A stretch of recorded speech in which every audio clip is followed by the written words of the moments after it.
Y en entrevista con Janet Leiva para El Financiero, en el marco también de la 80 Convención Bancaria, Alejandro García, director de instituciones financieras para América Latina de Fitch Ratings, conversó sobre la perspectiva de la agencia calificadora para la banca mexicana. Aquí le presento parte de esta entrevista. Hola, nos encontramos con Alejandro García, director para bancos para América Latina de la agencia calificadora Fitch Ratings. Buenos días, gracias por la invitación. Gracias, Alejandro. ¿Cómo se ve el panorama para los bancos mexicanos, pues en este entorno de incertidumbre, de una baja de la desaceleración económica, pues de mayores cargas regulatorias? ¿Cuál es el panorama de la banca en México hoy?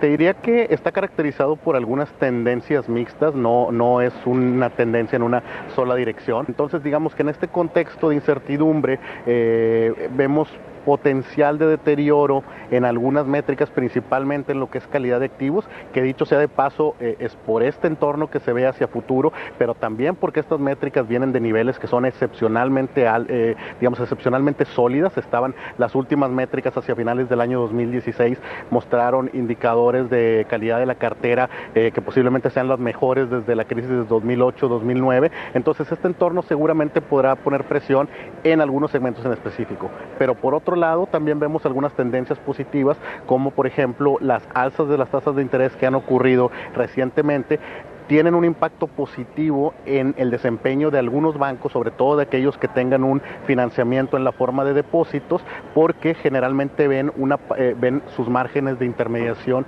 ampliarse y por ende les da más espacio en términos de más utilidades, más ingresos operativos para contener un potencial deterioro en las carteras y por ende un aumento en las provisiones. Alejandro, tú que ves a todos los bancos de América Latina desde Nueva York, cuando haces el análisis de la banca mexicana, de la banca que opera aquí con respecto a otros países de América Latina, ¿cómo la ves? ¿Cómo ves la fortaleza de la banca? ¿Cómo se está desempeñando también en cuanto a este otorgamiento de crédito, no? Mira, son dos elementos también los que resaltaría. Número uno es que los bancos mexicanos son no solo se ubican entre los más sólidos de la región, sino también incluso dentro de mercados emergentes más allá de América Latina. La verdad es que se caracterizan por tener un índice de adecuación de capital muy robusto, muy estable, a pesar de que los bancos han crecido. Sabemos que hay un potencial de crecimiento a mediano plazo y los bancos han estado creciendo a un ritmo sostenido, pero aún así con una generación sana de utilidades han mantenido índices de capital ampliamente robustos. La estructura de liquidez también es importante. Te diría que en general, digamos, el punto de partida, a pesar de esa incertidumbre, es bastante bueno, aun y cuando podría presentarse algún deterioro en algunos de los factores. Dicho lo anterior, hablando ya de las comparaciones regionales, la verdad es que todo el continente está enfrentando desafíos y retos relativamente similares. Como sabemos, en México se ha acentuado un poco por el factor de la incertidumbre, sobre todo con las políticas económicas de Estados Unidos.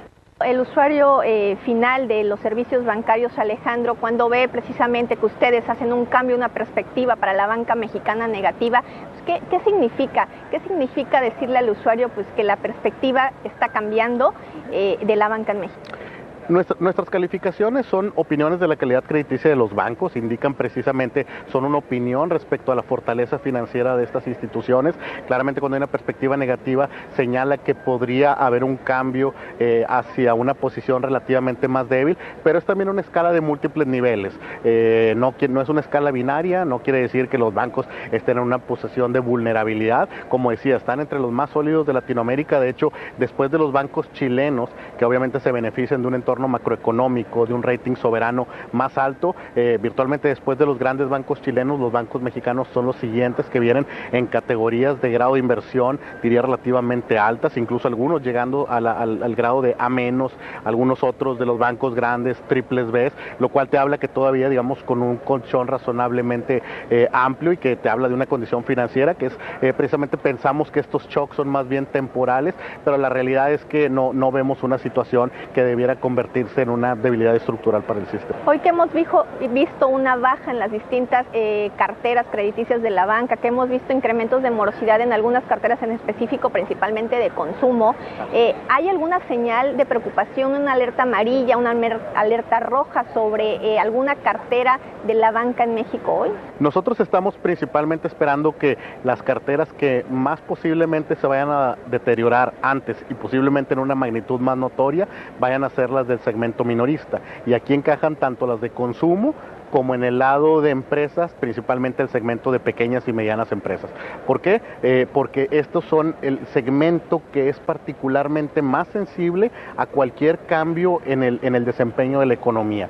Incluso cuando uno mira a las pymes, de nuevo, como decía, la historia respecto a la discusión de comercio, inversión, va a tomar tiempo antes de que tengamos un panorama más claro, pero la realidad es que las pymes usualmente comienzan a ver el impacto inmediatamente porque las empresas de tamaño grande, mediano, comienzan a racionalizar, por ejemplo, sus decisiones de inversión, de expansión o de inventariarse, y las pymes a veces que están más concentradas regionalmente en un segmento, en un producto en específico, son las que más rápidamente comienzan a sufrir desfases de pagos o incluso caídas en sus flujos.